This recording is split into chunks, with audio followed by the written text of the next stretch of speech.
Hello friends, welcome to my channel read for India change India. दोस्तों, आज हम एक ऐसे पर्सनैलिटी की स्टोरी जानेंगे जिसे सुनकर आप हैरान हो जाएंगे, क्योंकि उनके स्ट्रगल्स और अचीवमेंट्स की तुलना हम इस दुनिया में किसी और चीज से कर ही नहीं सकते हैं। फ्रेंड्स, इस पर्सनैलिटी का नाम है हेलन केलर और जिस बुक के बारे में हम डिस्कस करेंगे वो हेलन केलर की ऑटोबायोग्राफी है और इस बुक का नाम है the story of my life. आगे बढ़ने से पहले चलिए हम पहले इस बुक के बारे में थोड़ा जान लेते हैं। The story of my life book Helen Keller की ऑटोबायोग्राफी है जो उन्होंने खुद अपने कॉलेज डेज में लिखी थी और ये बुक अलेक्जेंडर ग्राहम बेल को उन्होंने डेडिकेट किया है। इस बुक में हेलन केलर ने अपने लाइफ की स्टोरी के बारे में बताया है और उनकी ये स्टोरी उनके 21 इयर्स ऑफ एज तक की है। इस बुक को 3 पार्ट्स में डिवाइड किया गया है। बुक के फर्स्ट पार्ट में हेलन केलर अपने लाइफ के एक्सपीरियंसेस और स्ट्रगल शेयर करती है। बुक का second part contains all the letters जो हेलन केलर ने काफी लोगों को लिखा था एंड ये लेटर्स भी उनके लाइफ के बारे में बहुत कुछ बताती है। The third part of the book उनकी लाइफ का एक सारांश है जो इस बुक में डिस्कस किया गया है। हेलन केलर की इस ऑटोबायोग्राफी में मिस एना मैन्सफील्ड सोलिवन के बारे में भी काफ़ी बातें हैं, क्योंकि उन्होंने एक काफ़ी इंपॉर्टेंट रोल प्ले किया था in the life of Helen Keller. तो फ्रेंड्स, चलिए हम आगे बढ़ते हैं और जानने की कोशिश करते हैं कि हम इस महान शख्सियत की लाइफ से क्या क्या सीख सकते हैं।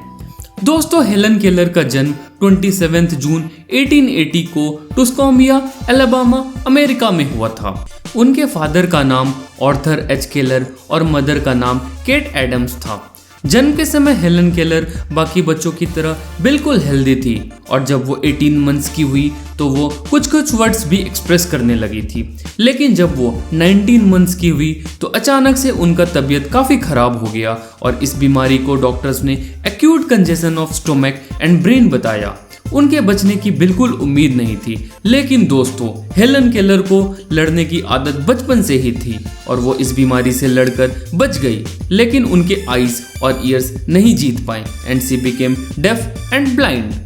हेलन अपने इस ऑटोबायोग्राफी में बताती है कि जब वो थोड़ी बड़ी होने लगी तो वो अपने आप को एक्सप्रेस करना चाहती थी, बट ना तो वो कुछ देख पाती थी और ना तो कुछ सुन पाती थी।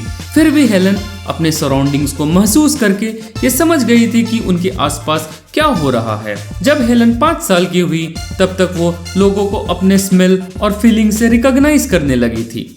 हेलन केलर को अपने आप को एक्सप्रेस करने की जिद इतनी थी कि वो काफ़ी स्ट्रगल करने लगी और जब कुछ नहीं कर पाती थी तो वो रोती रहती थी या फिर बहुत अनयूजुअल बिहेव करती थी। उनका ये बिहेवियर टाइम के साथ बढ़ता जा रहा था और इसे देखकर उनके पेरेंट्स काफ़ी परेशान होने लगे। फ्रेंड्स, जब हेलन 6 साल की हुई तब एक बार उनके फादर उन्हें एक डॉक्टर के पास ले गए जिनका नाम था डॉक्टर चिसहॉल्म। डॉक्टर चिसहॉल्म ने उन्हें डॉक्टर अलेक्जेंडर ग्राहम बेल जो उस टाइम वॉशिंगटन में रहते थे उनसे मिलने को कहा। उसके बाद वो हेलन को लेकर डॉक्टर अलेक्जेंडर ग्राहम बेल के पास गए। तो जब डॉक्टर बेल ने हेलन को देखा तो उन्हें हेलन में कुछ अलग सा दिखा और शायद वो उसी टाइम कॉन्फिडेंट हो गए कि अगर हेलन को अच्छे से सिखाया जाएगा तो वो जरूर बोल और लिख पाएगी। डॉक्टर बेल ने उन्हें मिस्टर एगनस से मिलने को कहा। मिस्टर एगनस एक ब्लाइंड स्कूल के डायरेक्टर थे जिस स्कूल का नाम था Perkins institute for the blind और वो बॉस्टन में था। और फिर अचानक से हेलन की लाइफ में एक रोशनी की झलक दिखी। हेलन की मदद करने के लिए मिस्टर एगनस ने मिस एना सॉलिवन को भेजा। एना सॉलिवन भी बचपन से परकिंस इंस्टीट्यूट में रह चुकी थी और वो भी पार्शियली ब्लाइंड थी। और फिर हेलन की लाइफ में एक टर्न आया जब मिस सॉलिवन की हेल्प से वो धीरे धीरे चीज़ों को समझने लगी। मिस सॉलिवन हेलन को हर एक वर्ड उनके हैंड्स पर लिख कर बताती थी और उन वर्ड्स को हेलन को फील भी करवाती थी। हेलन बताती है कि कुछ टाइम के बाद उन्हें पता लगने लगा कि हर एक चीज़ का नाम होता है और उन्हें एक नया लैंग्वेज और बात करने का तरीका पता लग जाता है। मिस सॉलिवन ने काफ़ी पेशेंस से धीरे धीरे करके हेलन को अपने फिंगर के टच से काफ़ी वर्ड स्पेल करना सिखा दिया। कुछ साल में हेलन केलर दूसरों लोगों के लिप्स को टच करके उनकी बातों को समझने लगती है और वो अपनी बातें दूसरों को उनके पान पर लिखकर बताने लगती है। हेलन बताती है कि उनका नेक्स्ट स्टेप टुवर्ड सक्सेस था जब वो बुक्स पढ़ना स्टार्ट कर पाती है। लेकिन फ्रेंड्स, स्किल को अचीव करने के लिए उन्हें काफ़ी मेहनत करना पड़ता है। इनफैक्ट जो लोग डेफ और ब्लाइंड दोनों होते हैं उनके लिए बात करने का स्किल या फिर बुक्स पढ़ने तक का अचीवमेंट एक एक वर्ड स्पेल करने के बाद ही हासिल हो पाता है। हेलन बोलती है कि वो अपने लाइफ से ही आगे बढ़ने के लिए सीखती हैं और जैसे जैसे उनके वर्ड्स की पावर बढ़ती जाती है वैसे ही वो अपने नेक्स्ट लेवल को अचीव करने के लिए ट्राई करने लगती है। हेलन ने अपने लाइफ का नेक्स्ट अचीवमेंट 1890 में हासिल किया और जब वो बोलना सीख जाती है, हेलन इस बुक में बताती है कि उनका एक ही काम था, प्रैक्टिस प्रैक्टिस प्रैक्टिस। जब भी उन्हें डिस्करेजमेंट और टायर्डनेस आता था तभी वो अपने आप को आगे बढ़ता देखने की चाहत करती थी और वो फिर बिल्कुल नहीं रुकती थी। हेलन ने अपना फॉर्मल एजुकेशन 9 इयर्स की एज से परकिंस इंस्टीट्यूट फॉर ब्लाइंड से स्टार्ट किया। इन अक्टूबर 1896 उन्होंने Cambridge school for young ladies में एडमिशन लिया। हेलन को कॉलेज जाने का बहुत डिजायर था और वो हमेशा खुद को कॉलेज में पढ़ते हुए देखना चाहती थी। हेलन ने कैम्ब्रिज स्कूल में बाकी स्टूडेंट्स के साथ compete किया जो कि नॉर्मल स्टूडेंट्स थे। हेलन अपनी क्लासेस मिस सॉलिवन की मदद से अटेंड करती थी और वो बताती है कि उन्होंने बाकी गर्ल्स जो कि देख और बोल सकते थे उनके कंपनी को काफी एंजॉय किया। दोस्तों, हेलन ने रैडक्लिफ कॉलेज में एडमिशन के लिए अपने प्रीलिम्स एग्जाम क्लियर किए और इस एग्जाम को क्लियर करने के लिए उनके पास 9 आवर्स का समय था। हेलन ने ऑनर्स ग्रेडिंग के साथ इस एग्जाम को क्लियर किया। हेलन का एडमिशन रैडक्लिफ कॉलेज में ईयर 1900 में हो जाता है और फ्रेंड्स वहां पर वो नॉर्मल बच्चों के साथ पढ़ाई करती है। इस पूरे कॉलेज की जर्नी में मिस सॉलिवन हेलन के साथ रहती है। हेलन बताती है कि कॉलेज में काफी कम बुक्स थे जो ब्लाइंड स्टूडेंट्स के पढ़ने के लिए प्रिंटेड थे, तो हेलन को उन सारी बुक्स को अपने हैंड्स में स्पेल करवाना पड़ता था। इनफैक्ट कॉलेज के लेक्चर्स भी मिस सॉलिवन हेलन के हैंड्स में ही स्पेल करती थी। फ्रेंड्स, हेलन बताती है कि पेशेंस ही एक ऐसी चीज थी जिसकी मदद से वो और मिस सॉलिवन सारे बुक्स को पढ़ पाते थे। और दोस्तों, इस दृढ़ निश्चय और मेहनत के कारण हेलन केलर दुनिया की पहली डेफ एंड ब्लाइंड गर्ल है जिन्होंने bachelor of arts degree achieve किया।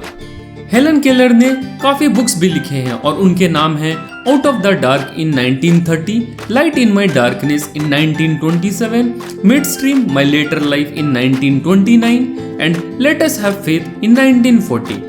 हेलन केलर ने कॉलेज के बाद काफी जगह स्पीचेस दिए और वो वर्ल्ड फेमस हो गई। वो सोशलिस्ट पार्टी की मेंबर भी थी और उन्होंने काफी कैंपेन किए for women's right to vote, workers right and many other social causes. उन्होंने एक foundation named Helen Keller International Organisation establish किया इन द ईयर 1950 जो आई हेल्थ एंड न्यूट्रिशन पर मेनली काम करता था। हेलन केलर को प्रेसिडेंशियल मेडल ऑफ फ्रीडम मिला इन द ईयर 1964। उन्होंने काफी फंड्स भी रेज किए थे for the American foundation for the blind. Keller died in her sleep in year 1968 जब वो 88 ईयर्स की थी। तो friends, this was the story of Helen Keller और इनकी कहानी इस autobiography the story of my life में काफी डिटेल तरीके से लिखी हुई है। वीडियो के लास्ट में चलिए दोस्तों हम देखते हैं कि हम इनसे क्या क्या सीख सकते हैं। फ्रेंड्स, हेलन केलर बोलती है, silence sets immense upon my soul, then comes hope with a smile and whisper. Friends, Helen Keller का strong will power and continuously मेहनत करने की क्षमता ही उन्हें आज इस मुकाम पर पहुंचाई है।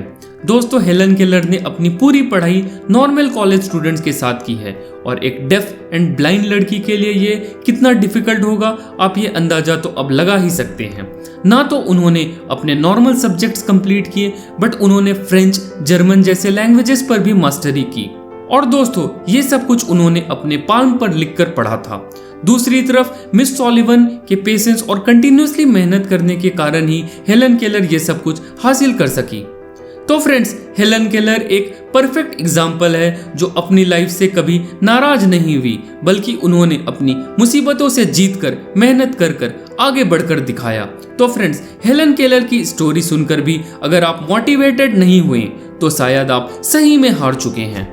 तो लास्ट में दोस्तों चलिए हम इस महान शख्सियत की मुसीबतों को पढ़कर आज अपनी मुश्किलों को काफी छोटा मानने की शपथ लेते हैं और अपनी लाइफ में कभी डिमोटिवेट नहीं होने का कसम खाते हैं। जय हिंद।